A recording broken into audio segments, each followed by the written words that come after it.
Diamond Harbour নিয়ে কিন্তু বিচলিত খুব যুবরাজ। তিনি বারে বারে মিটিং করছেন, কখনো বিষ্ণুপুর, কখনো সাতগাছি, এগুলো নিয়ে মিটিং করছেন। এবার মার্জিন অনেক বাড়াতে হবে, 4 লক্ষ টার্গেট। এখনও প্রতিস্পর্ধীকে ঘোষণাই হলো না, বিজেপির ক্যান্ডিডেট ঘোষণা হয়নি, তাতে এত টেনশন নেওয়ার কী আছে? উনি যেভাবে মার্জিন বাড়ান বা ভোট করেন সেটা সবাই জানে। আমার মনে হয় ইলেকশন কমিশন বা যারা আছেন তারা যে প্রস্তুতি নিচ্ছেন সেটা হয়তো সম্ভব হবে না, সেই টেনশনে আছেন। দেখা যাক, ইলেকশন দেরি আছে, অনেক ঘটনাই ঘটবে মাঝখানে।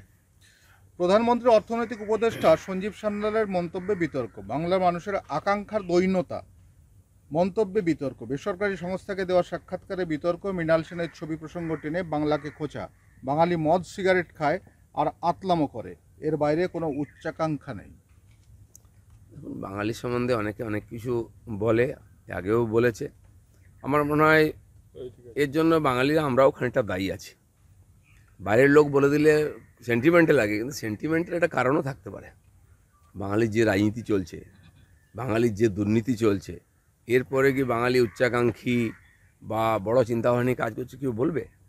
যাই হোক, বিভিন্ন লোক তার মতামত জানাবেন, অবশ্যই জানানো উচিত। এটা ঠিক যে কাউকে ছোট করার দরকার নেই।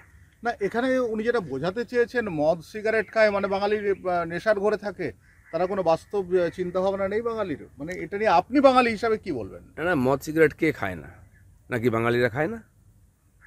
আজকে যে পশ্চিমবাংলায় কালচার চলছে সবই রাজনীতি থেকে, সন্ধ্যার পরে দেখুন না, যারা এইসব করে বেড়াচ্ছে, কাটমানি, এ পাড়ায় পাড়ায় পার্টি অফিসে মদের ফোয়ারা চলছে। আর বাইরের লোক বলে যে যদি কষ্ট হয় তাহলে বন্ধ করুন।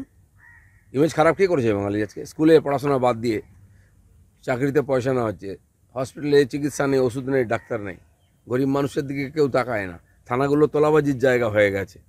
আর চাকরি পেতে গেলে সেই ডেলি রেট বা কন্ট্রাকচুয়াল থেকে আরম্ভ করে যাই হোক সবাইকে পয়সা দিতে হয়। এগুলো তো সামাজিক ব্যাধি আমাদের। তারপরে কিছু লোক ফুর্তিতে আছে। কাল যাদবপুরের প্রার্থী সায়নী ঘোষ অনির্বাণ গাঙ্গুলিকে উল্লেখ করে বলেছেন, জানতাম অনির্বাণ গাঙ্গুলি শিক্ষিত মানুষ, কিন্তু উনি তো বিজেপি। এখন জানি না আমি উনি কী ভাবেন কাকে। আর ওনার কথাবার্তার সবসময় সংলগ্ন থাকে এরকম নয়। অনির্বাণ দার বিরুদ্ধে বলার কিছু নেই, এ ধরনের বলছে। আর উনি তো বিজেপি, আর বিজেপি বলে ওনাকে ভোট দেবে, কিন্তু উনি কি? না, বিজেপি মানে কি তিনি কোনো কালচার নয়, তা শিক্ষা নেই? সে তো বোঝাই যাচ্ছে কার কী কালচার। টিএমসি মানে সন্দেশখালি, আমরা বলতেই পারি।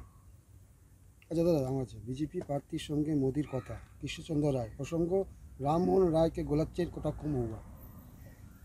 উনি রাজা কৃষ্ণচন্দ্র রায়ের প্রশংসা করেছেন, যে গুণগুলো কৃষ্ণচন্দ্র রায় বাংলার যে রাজাদের মধ্যে বোধহয় শেষ কিনা আমি ইতিহাস জানি না, কিন্তু এখনও সবচেয়ে পপুলার। তাকে নিয়ে নাটক, যে যাত্রা, হাসি মজাক অনেক কিছু হয়। এবং নদিয়া এলাকায় তার নামে এখনও বহু ঘটনা প্রচলিত, তার ঐতিহাসিক কাজ প্রচলিত, সেগুলো প্রশংসা করেছেন। কারোর সঙ্গে যদি মিলে যায় তাতে তো আপত্তির কিছু নেই। উনি অযোগ্য ছিলেন বা রাজা হিসাবে কিছু করেননি এটা তো বলা যাবে না। দাদা, কাজ না করেও 100 দিনের টাকা অ্যাকাউন্টে, ঘুরপথে ফের তৃণমূলের ঘরে, চাঞ্চল্য অভিযোগ উত্তর চব্বিশ পরগনা সুটিয়া। টাকা আসে, ঘুরপথে যায়, সোজা পথেও যায়, এটা তো জানার অভাব নেই। সেই জন্য তারা হিসাব দিতে পারেন না, সেই জন্য কেন্দ্র সরকার টাকা বন্ধ করেছিল। এই অভিযোগও থাকবে, আর অভিযোগের সত্যতাও আছে।